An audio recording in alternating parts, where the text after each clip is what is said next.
Writers, welcome to Session 2, Growing Big Ideas with Details About Characters.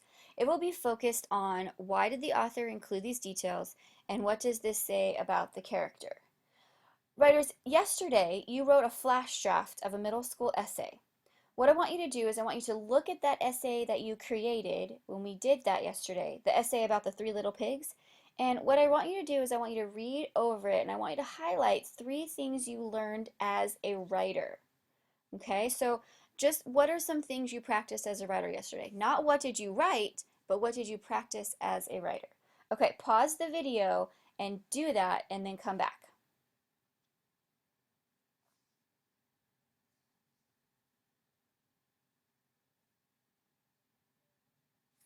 Okay, here's some examples of what you might have highlighted. Okay, so the first one you might have highlighted is that you learned how to write a claim. In this case, it's the third little pig was an admirable character. A claim is your opinion. It's something that you're saying that you then know that you have to prove. Okay, so that means that the second thing you learned as a writer was to come up with reasons, how you know your claim is truth. In this case, we found three reasons. It's really important to have at least two, but three makes your writing even stronger. So as a writer, you learned how to come up with some reasons for why your claim is truth. And then you also learned how to write one paragraph each for each reason.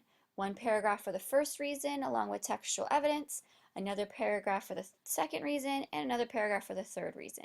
It's always important to take your reasons that you come up with and expand on them. Give some textual evidence, give some explanation of your reasoning, and that makes your flash draft or your middle school essay even stronger because you're explaining to your reader why you've chosen the reasons you've chosen. So as a writer, you learn how to write a claim, come up with reasons, and then expand upon those reasons so that your reader knows that you really do know what you're talking about. Okay, so today we're going to take that a little bit further. Today, we're going to learn about how to get big ideas from texts. We're going to pay attention to the way authors include details about characters that reflect on their overall purpose for writing the story.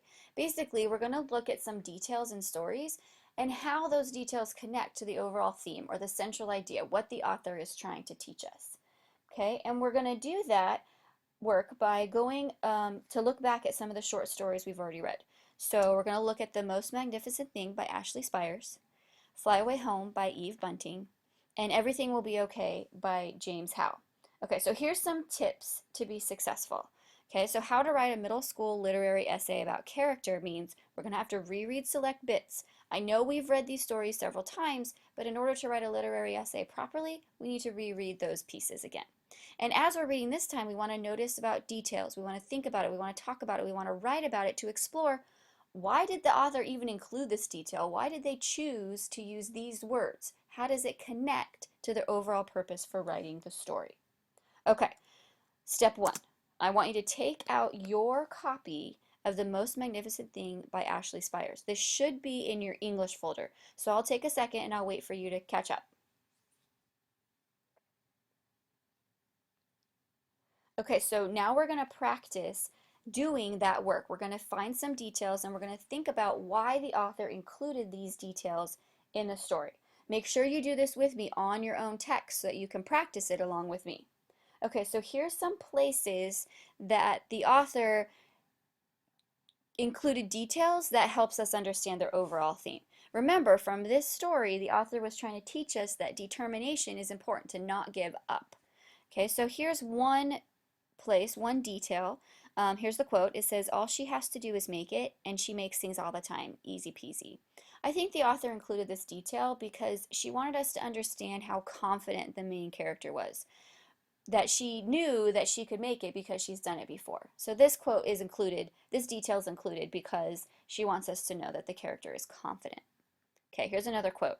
"The girl tinkers and hammers and measures."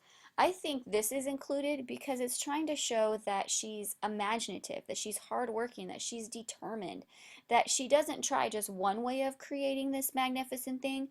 She actually tries several different ways. And it just shows that she has an imagination and that she works hard and she's determined to get it done no matter what. So I think that's why the author included this detail. All right, one more. "The girl tosses it aside and gives it another go." Remember, this detail is included right after she makes the most magnificent thing, but she realized that this first thing isn't magnificent. It's not good. It's not even sort of kind of okay. It's all wrong.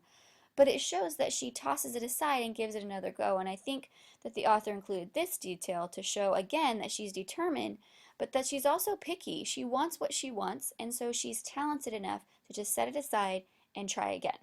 And so I think that's why these three details were included, was to give us some more information about the character. All right, now what I want you to do is go to the back of the story. Okay, I want you to pause the video in a few moments, and I want you to see if you can find at least one more place in this story, one more detail that the author includes to give us more information about who the character is. Keep in mind that the theme of the story, the central idea of the story, is to show us that it's okay to have a struggle, but not to give up. Okay, here's some ideas that might help you as you're thinking about these details. Thoughts prompts that help an essayist think and write. So you can think of these things as you're looking through this story.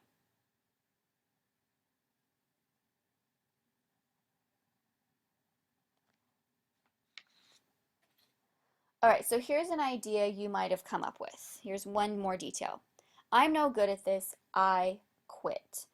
I think maybe the author wants us to see that this character is mad, grumpy, confused, hopeless. This character has the same kind of feelings we have when we get frustrated, when we've tried so hard and we've made so many things and we've done so many things and we've tried so many angles, and we just feel hopeless and we feel like quitting.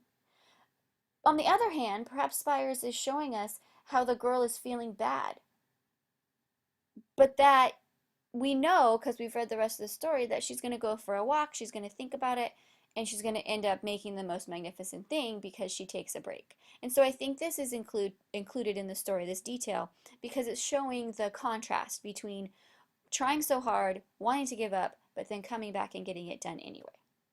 All right, now that we've practiced on the most magnificent thing, I want you to choose your own story. So you're either going to choose Fly Away Home by Eve Bunting, or Everything Will Be Okay by James Howe. Okay, take a second and choose your story. Remember, these stories are in your reader, so go ahead and open your reader to whichever story that you just chose. I'll wait for you.